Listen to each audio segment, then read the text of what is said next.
Mula sa EDSA, inilipat dito sa Liwasang Bonifacio ang ikatlong araw ng Iglesia ni Cristo Rally.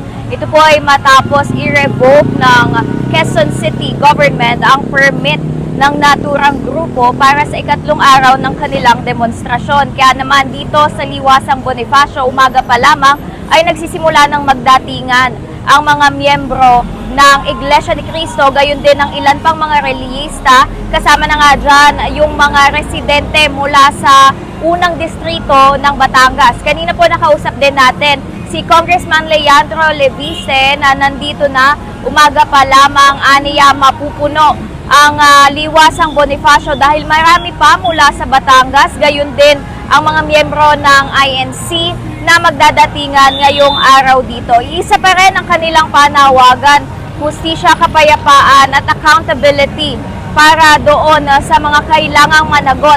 Kasama din sa kanilang mga ipinaglalaban at kanilang panawagan ay yung hustisya para kay Senator Rodante Marcoleta dahil nga sa napipinto nitong plunder case mula sa Office of the Ombudsman. Ngayong umaga ay binalik na rin yung kanilang stage dito sa ating likuran.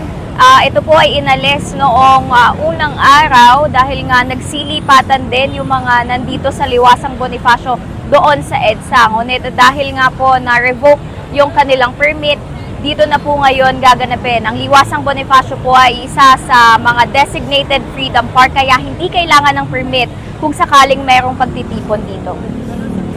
Ngayong umaga, nagsuspende din ang Maynila ng klase sa lahat ng antas, pampubliko at pampribadong paaralan. Ayon yan kay Manila City Mayor Isko Moreno Dumagoso.